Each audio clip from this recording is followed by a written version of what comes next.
প্রিয় দর্শক শ্রোতা, আসসালামু আলাইকুম এবং অফুরন্ত শুভকামনা সবার জন্যে। আমি এই এপিসোডটি ডেডিকেট করতে চাইছি এইচএসসি পরীক্ষার্থী বন্ধুদের উদ্দেশ্যে। তো প্রিয় দর্শক শ্রোতা, আশা করছি এই বিষয়টি নিয়ে আপনারাও উদ্বিগ্ন। সারা দেশে এইচএসসি পরীক্ষার্থীদের নিয়ে যা চলছে এই মুহূর্তে, সেটি সত্যিকার অর্থেই উদ্বেগের আমাদের সবার জন্য। কোনো না কোনোভাবে আমরা কেউ অভিভাবক অথবা আমাদের নিকটজন এইচএসসি পরীক্ষার্থী আমাদের পরিবারগুলোতে, তো এই কনসার্ন আমাদের নিতেই হয়, এর বাইরে আমরা কোনোভাবেই যেতে পারি না।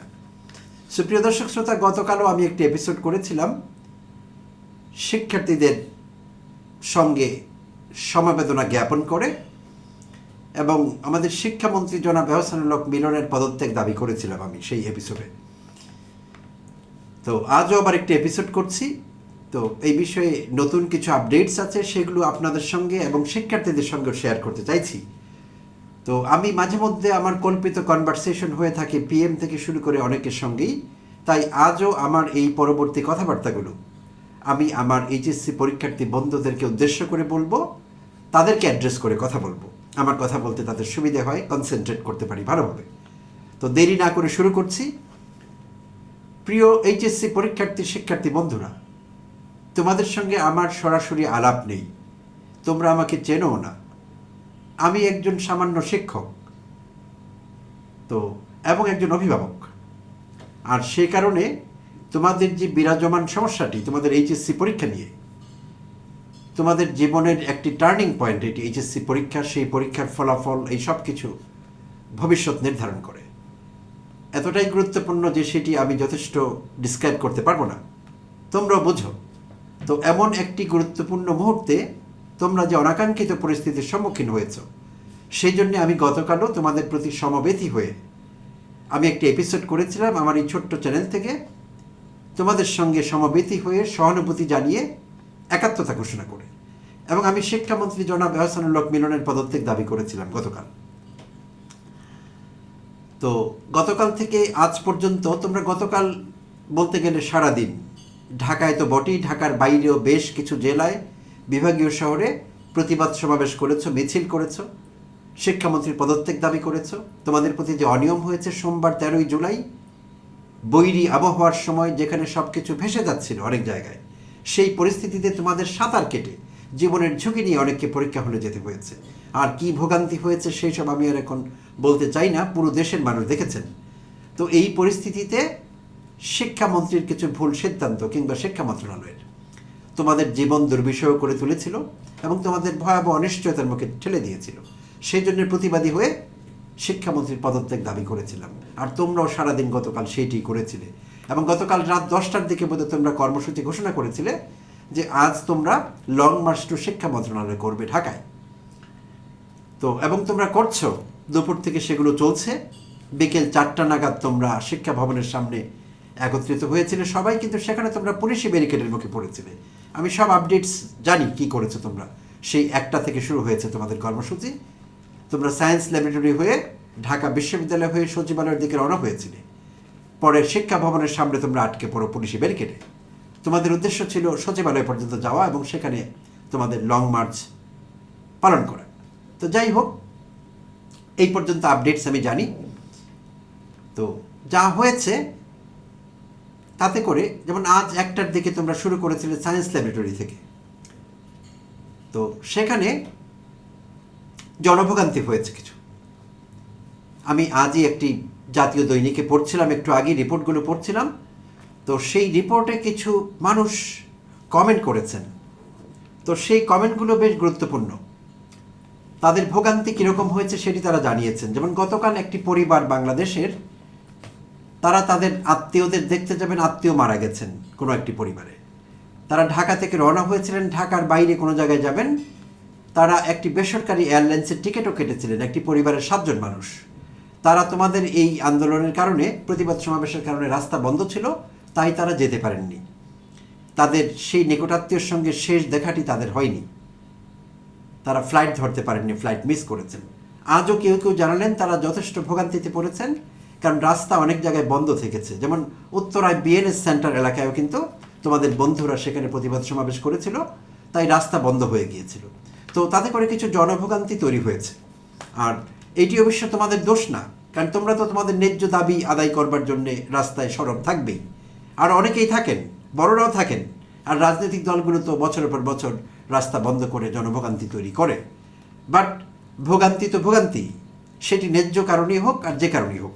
তো কিছু মানুষ কষ্ট পেয়েছেন, তারা তাদের অভিব্যক্তি জানিয়েছেন, মনের ভাব প্রকাশ করেছেন পত্রিকান্তরে।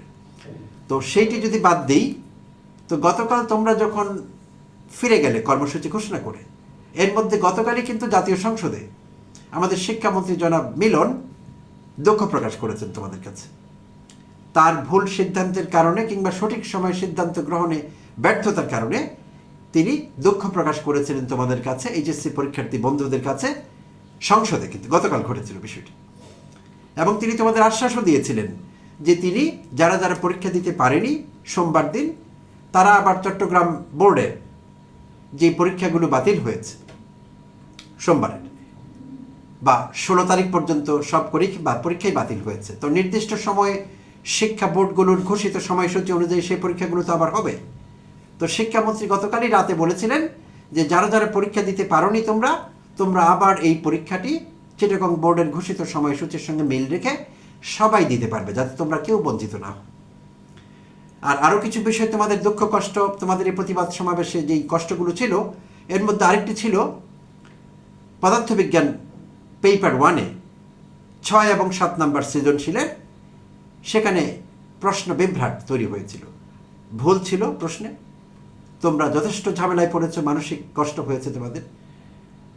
তো তোমাদের পূর্ণ মার্কস দেবার আশ্বাস তিনি দিয়েছেন সেই বিষয়ে। আর এই ভুল প্রশ্নপত্র প্রণয়নের সঙ্গে জড়িত শিক্ষকদের শাস্তির আওতায় আনা হয়েছে, ইতিমধ্যে তাদেরকে সাময়িকভাবে বরখাস্ত করা হয়েছে এবং বিভাগীয় তদন্ত শুরু হয়েছে তাদের বিরুদ্ধে। তো এই কথাগুলো আমরা গত রাতেই জেনেছিলাম জাতীয় সংসদের অধিবেশন সুবাদে। তো প্রিয় শিক্ষার্থী বন্ধুরা, আজও কিন্তু এই বিষয়ে কিছু অগ্রগতি আছে। আজ আবার আমাদের শিক্ষামন্ত্রী 300 বিধিতে জাতীয় সংসদে বক্তব্য দিয়েছিলেন, তিনি তার গত রাতের কথা আবার পুনরাবৃত্ত হয়েছিল, সেই কথাগুলো তিনি আবার বলেছিলেন।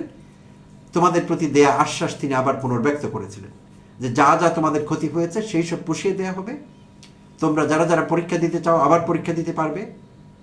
কারো কারো ছিল পদার্থবিজ্ঞান 1, কারো কারো ছিল লজিক কিংবা যুক্তিবিদ্যা, কারো কারো ছিল হিসেব বিজ্ঞান। তো সেই অনুযায়ী তোমরা পরীক্ষা দিতে পারবে ভবিষ্যতে, যখনই চট্টগ্রাম বিভাগের, চট্টগ্রাম শিক্ষা বোর্ডের যে পরীক্ষাগুলো নেওয়া যায়নি সেগুলো নেওয়া হবে, সেই সঙ্গে তোমরা পরীক্ষা দিতে পারবে। আর মার্কসের নিশ্চয়তা দেওয়া হয়েছে, যারা আগের পরীক্ষা দিয়েছো তোমরা, যদি তোমরা আবার না দাও তাহলে সেই খাতাগুলোতে পূর্ণ মার্কস দেওয়া হবে পদার্থবিজ্ঞানের পরীক্ষায়। তো এই সব কিছু মিলিয়ে তোমাদের যে প্রবলেমগুলো, আরেকটি বিষয়, শিক্ষামন্ত্রী মুখ ফসকে তোমাদের বিষয়ে একটি আপত্তিকর মন্তব্য করেছিলেন, তোমাদের ফার্মের মুরগি তিনি বলেছিলেন। তো সেই জন্য তিনি দুঃখ প্রকাশ করেছেন। আমি গতকাল আপত্তি করেছিলাম আমার এপিসোডে, তিনি কেন এটি বলেছেন। তো তিনিও কিন্তু পিতা, তোমরা জানো কি না, তার কিন্তু পরীক্ষা দেওয়ার মতো সন্তান আছেন, বিশ্ববিদ্যালয়ে পড়েন সম্ভবত তার মেয়ে, তো তিনিও একজন অভিভাবক। তো যাই হোক, তিনি দুঃখ প্রকাশ করেছেন। তারপর আজই আবার দেখলাম প্রধানমন্ত্রী শিক্ষা উপদেষ্টা মাহাদি আমিন তার ফেসবুকে তিনিও কিছু কর্মসূচি ঘোষণা করেছেন তোমাদের পক্ষে, একই লাইনে গেছে বিষয়গুলো। তিনিও নতুন করে তিনি তার এক ফেসবুকে বলেছেন যে তিনি, সরকার এটি নিশ্চিত করছে যে তোমরা যারা পরীক্ষা দিতে পারোনি সোমবার দিন, তোমরা সেই পরীক্ষাটি আবার দিতে পারবে, তোমরা চাইলেই পূর্ণ মার্কস তোমাদের দেওয়া হচ্ছে।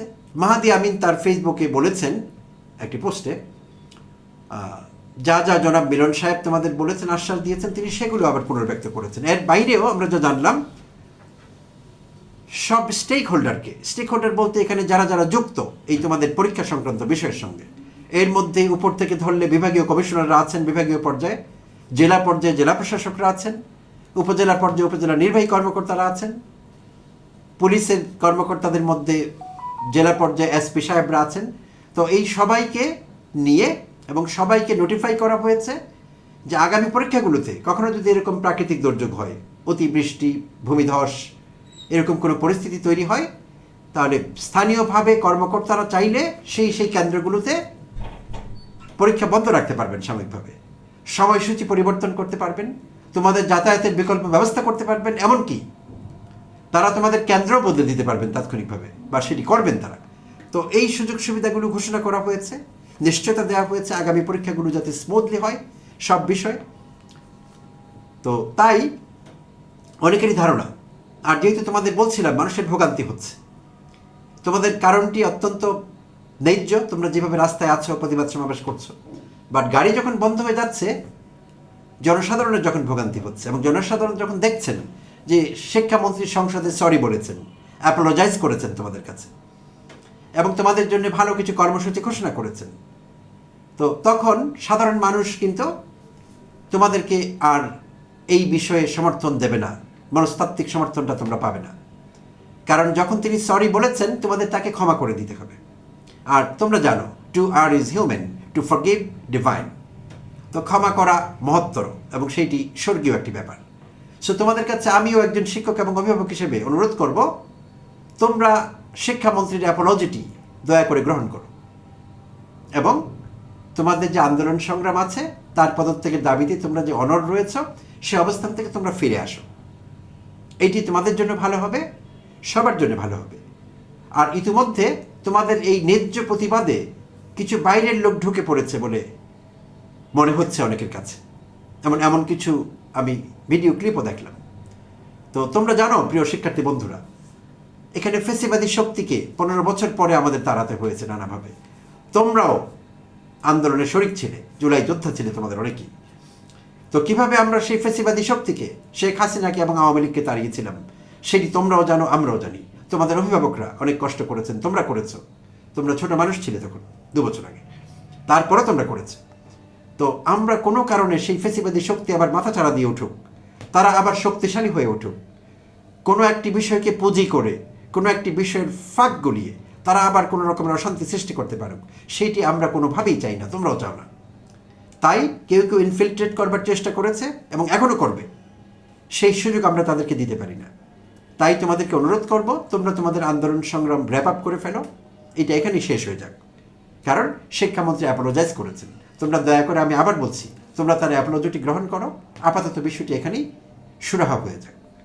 আর আমরা তো তোমাদের সঙ্গে আছি, তোমাদের যে কোনো ন্যায্য দাবির প্রতি আমরা সহানুভূতি, সহমর্মিতা জানাবো এবং তোমাদের পাশেই থাকবো, সেই আশ্বাস দিচ্ছি। শুধু আমি না, সারা বাংলাদেশের মানুষ তোমাদের পাশে আছে।